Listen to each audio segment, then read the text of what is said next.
Welcome to వీక్షణం. యుద్ధం గెలవడం అంటే శత్రువుని ఓడించడం మాత్రమే, చంపడం కాదు.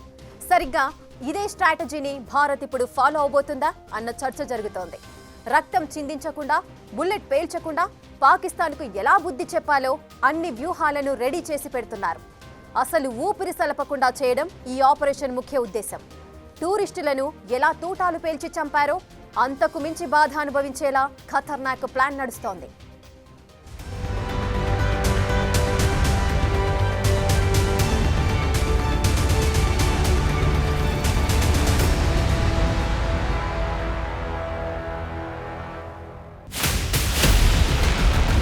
లెక్కకు లెక్క, దెబ్బకు దెబ్బ,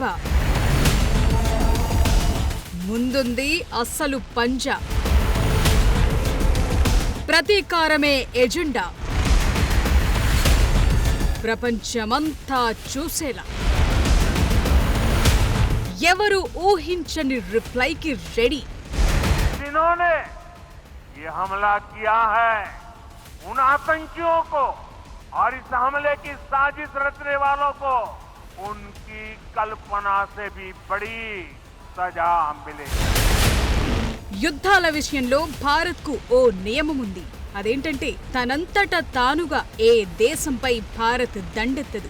ఎవరైనా మొదట దాడి చేస్తే మాత్రం ప్రతీకారం అంటే ఎలా ఉంటుందో రుచి చూపిస్తుంది. ఇప్పుడు పాకిస్తాన్ గడ్డ మీద నుంచి కుట్రలు మొదలై పెహల్గాంలో దాడి వరకు మాటర్ వెళ్లింది. దీంతో భారత్ పకడ్బందీగా వ్యవహారం నడుపుతోంది. లెక్కకు లెక్క, దెబ్బకు దెబ్బ అన్నట్లుగా ప్లాన్ నడుస్తోంది. పాకిస్తాన్ను ఎలా డీల్ చేయాలి, ఉగ్రవాదుల ఏరివేత ఎలా, వీటిపైనే పూర్తిగా ఫోకస్ పెట్టింది భారత్.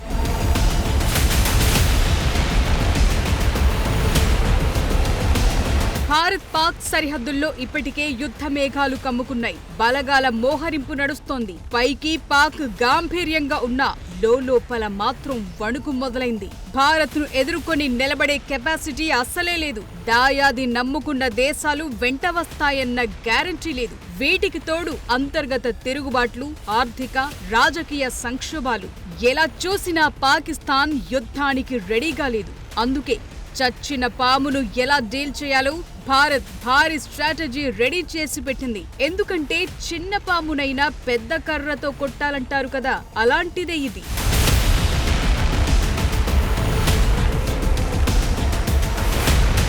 ప్రధాని నరేంద్ర మోదీతో తాజాగా కేంద్ర రక్షణ శాఖ మంత్రి రాజ్నాథ్ సింగ్ భేటీ అయ్యారు. ఈ భేటీలో జాతీయ భద్రతా సలహాదారు అజిత్ దోవల్ కూడా పాల్గొన్నారు. సరిహద్దుల్లో పరిస్థితులు, త్రివిధ దళాల సన్నద్ధతపై చర్చించారు. మోదీతో భేటీ కంటే ముందు రాజ్నాథ్ సింగ్ ఏప్రిల్ 27న భారత army chief Upendra Dwivedi, chief of defence staff general Anil Chauhan తోనూ భేటీలు జరిగాయి. అందరిది ఒకే ఆలోచన. యావత్ ప్రపంచం భారత్ రియాక్షన్ ఎలా ఉండబోతుందో తొలిసారి చూడబోతోంది.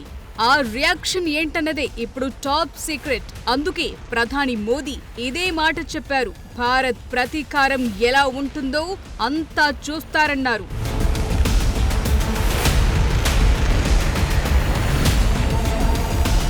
ఏప్రిల్ 22న పెహల్గాం బైసరన్ గ్రౌండ్ లో 26 మంది టూరిస్టులను ఉగ్రవాదులు కాల్చి చంపారు. దీంతో ఒక్కసారిగా ఉద్రిక్తతలు చెలరేగాయి. ఏప్రిల్ 23 నుండి ఎన్ఐఏ బృందాలు ఆ ప్రదేశంలో మోహరించి ఆధారాల కోసం సర్చ్ ఆపరేషన్ కంటిన్యూ చేస్తున్నాయి. సో ఉగ్రవాదులు పీఓకేలో ఉన్నారా, లేదంటే జమ్మూ కాశ్మీర్ లోనే తలదాచుకున్నారా? మరేదైనా సరే, ఎక్కడున్నా సరే వారి ఆట కట్టించేలా కథ మారబోతోంది. ఎక్కడ దాక్కున్నా వెతికి వెంటాడుతామని ప్రధాని మోదీ ఇప్పటికే స్ట్రాంగ్ వార్నింగ్ ఇచ్చారు. ఏప్రిల్ 23న భద్రతా వ్యవహారాల కేబినెట్ కమిటీ భేటీలోనే చాలా వరకు మ్యాటర్ లిస్ట్ అవుట్ అయింది. కేంద్ర పాలిత ప్రాంతమైన జమ్మూ కాశ్మీర్ లో సక్సెస్ఫుల్ గా ఎన్నికలు నిర్వహించి ఇప్పుడిప్పుడే ఆర్థికంగా ఎదుగుతూ అభివృద్ధిపై ప్రయాణిస్తోన్న సమయంలో దాన్ని అస్థిరపరిచే ఉద్దేశంతోనే ఈ దాడి జరిగినట్లు భారత్ భావిస్తోంది. ఇస్లామాబాద్లోని భారత హైకమిషన్ సభ్యుల సంఖ్యను తగ్గించింది.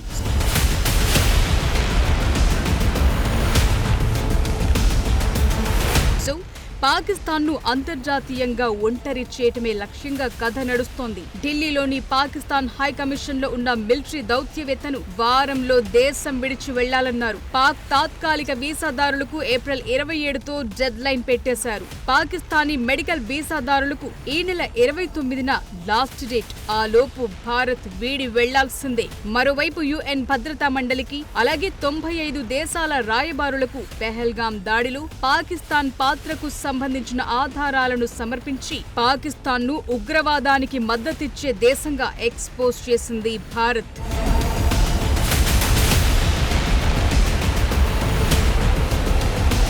భారత్ 1960లో కుదిరిన సింధు జలాల ఒప్పందాన్ని రద్దు చేసింది. దీనివల్ల పాకిస్తాన్కు సింధు నదీ జలాల ప్రవాహం తగ్గి వ్యవసాయం మరియు ఆర్థిక వ్యవస్థపై తీవ్ర ప్రభావం పడుతోంది. అటారీ వాఘా సరిహద్దు ద్వారా వాణిజ్యాన్ని పూర్తిగా నిలిపివేయటం, పాకిస్తాన్ జనానికి వీసాల జారీ ఆపేశారు. పెహల్గాం దాడి తమది అని చెప్పుకున్న ది రెసిస్టెన్స్ ఫ్రంట్, లష్కర్-ఏ-తోయిబా వంటి పాకిస్తాన్ సపోర్టున్న ఉగ్రవాద సంస్థలపై కఠిన చర్యలు తీసుకుంటోంది. టీఆర్ఎఫ్ ఇప్పటికే 2023లో నిషేధిత సంస్థల జాబితాలో చేర్చారు. ఇప్పుడు వారి ఆనవాళ్లు లేకుండా చర్యలకు రెడీ అవుతున్నారు. 2016 సర్జికల్ స్ట్రైక్స్ అలాగే 2019లో బాలాకోట్ ఎయిర్ స్ట్రైక్ తరహాలు పాకిస్తాన్లోని ఉగ్రవాద స్థావరాలపై ఖచ్చితమైన దాడులకు సన్నాహాలు చేస్తున్నట్లు ప్రచారం జరుగుతోంది. అయితే అది ఊహకు అందని విధంగా రియాక్షన్ ఉంటుందని మాత్రం చెప్తున్నారు.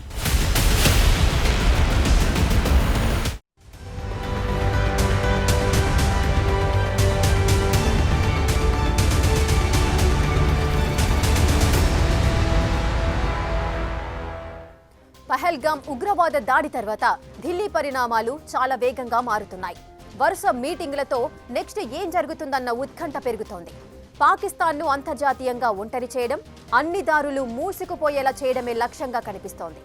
అంతేకాదు ఇప్పటికే చాలా మంది నుంచి పీఓకే స్వాధీనంపై డిమాండ్లు పెరుగుతుండటంతో ఆ దిశగా ఏం చేస్తారన్నది కీలకంగా మారింది.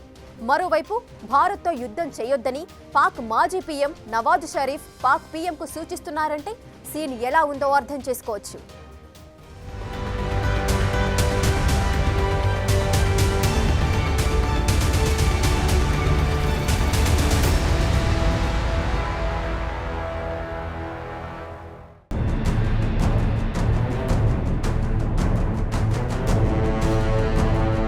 అమెరికా ట్విన్ టవర్స్ అటాక్ తర్వాత అల్-ఖైదా ఉగ్రవాది ఒసామా బిన్ లాడెన్ ప్రాంతాలు, దేశాలు మారుస్తూ చివరకు పాకిస్తాన్లోని అబోటాబాద్లో తలదాచుకున్నాడు. ఇలాంటి ఉగ్రవాదులందరికీ పాకిస్తాన్ ఆశ్రయమిస్తోందని అమెరికా సహా ప్రపంచ దేశాలకు తెలుసు. లాడెన్ను హతమార్చే ఆపరేషన్ గురించి పాక్కు చెబితే మొత్తం ప్లాన్ లీక్ అవుతుంది. అందుకే పాకిస్తాన్కు తెలియకుండా హెలికాప్టర్లు దింపి లాడెన్ కథ క్లోజ్ చేసింది అమెరికా. అంతేకాదు లాడెన్ శవం ఈ భూమి మీద ఖననం చేస్తే అదో పెద్ద కథ అవుతుందని డెడ్ బాడీకి 150 కిలోల బరువైన ఇనుప సంకెళ్లు కట్టి సముద్రంలో విసిరేసి షార్కులకు పలహారంగా పడేసింది అమెరికా. సరిగ్గా ఇప్పుడు పాక్లో నక్కిన ఉగ్రవాదులు వారికి సహకరిస్తున్నోళ్లందరి ఆట కట్టించే టైం వచ్చింది.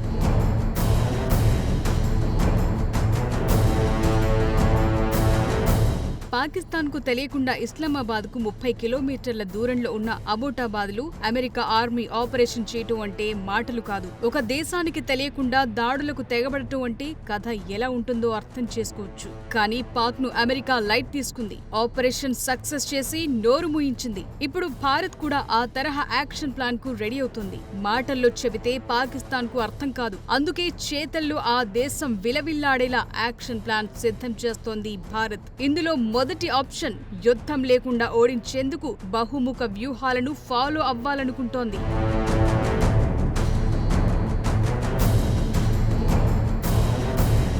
దౌత్యపరమైన ఆర్థిక, సైనిక, వ్యూహాత్మక చర్యలతో పాక్ను ఉక్కిరిబిక్కిరి చేయాలనుకుంటున్నారు. ఈ వ్యూహాలు పాకిస్తాన్ను అంతర్జాతీయంగా ఒంటరిగా చేయటం, ఆర్థిక ఒత్తిడి తీసుకురావటం, ఉగ్రవాదాన్ని తుదముట్టించటం వంటి ఉన్నాయి. పాకిస్తాన్ను ఉగ్రవాదానికి మద్దతిచ్చే దేశంగా చిత్రీకరిస్తూ ప్రపంచ దేశాలకు చాటి చెప్తోంది భారత్. సాక్ష్యాధారాలు కూడా చూపిస్తోంది. అంతేకాదు స్వయంగా పాక్తో దౌత్యబంధాలను దాదాపుగా తగ్గించేసింది. భవిష్యత్తులో ఇది పూర్తిగా ముగిసిన చరిత్ర అవ్వచ్చు కూడా. అటు వాణిజ్య సంబంధాలను కూడా ఆపేసింది.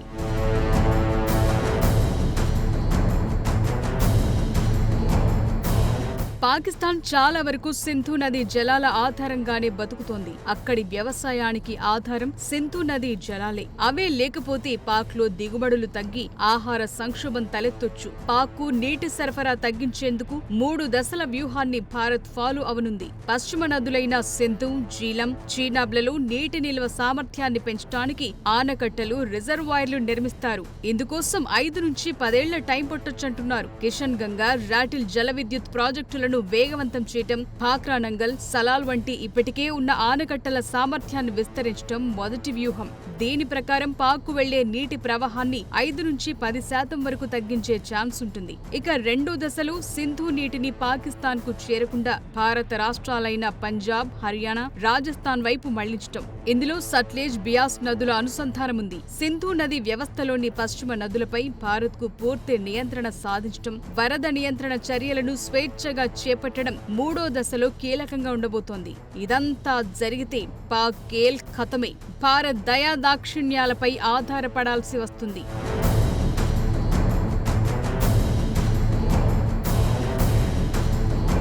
భారత్ ఫాలో అవ్వాలనుకుంటున్న ఈ బహుముఖ వ్యూహాలు బాంబ్ దాడులతో కాకుండా దౌత్యపరమైన, ఆర్థిక, ఖచ్చితమైన సైనిక చర్యల ద్వారా పాకిస్తాన్ పై ఒత్తిడి తెచ్చేలా ప్లాన్ చేస్తున్నారు. ఈ విధానంతో అంతర్జాతీయ శాంతిని కాపాడుతూనే పాకిస్తాన్ ను ఉగ్రవాదానికి మద్దతివ్వకుండా నియంత్రించేలా కథ మార్చాలనుకుంటున్నారు. ప్రస్తుతానికైతే వరుస మీటింగ్లతో ఏం జరగబోతోందన్నది ఉత్కంఠగా మారుతోంది. టెంపరరీ వీసా హోల్డర్స్ అంతా వెళ్లిపోయాక మే 1 నుంచి పాకిస్తాన్ కు అసలైన లైవ్ యాక్షన్ ఉండబోతోందన్నది గ్యారంటీగా కనిపిస్తోంది.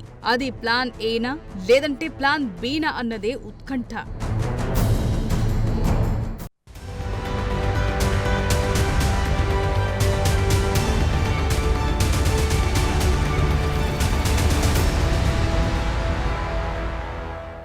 యుద్ధమే గనక మొదలైతే పాకిస్తాన్ 2 రోజుల్లోనే వాషౌట్ అవడం ఖాయమే. అసలే చైనా సహా మరికొన్ని దేశాల అప్పులపై ఆధారపడ్డ పాక్ పైకి యుద్ధానికి సిద్ధమని ప్రకటనలు చేసినా లోపల మాత్రం జీరో.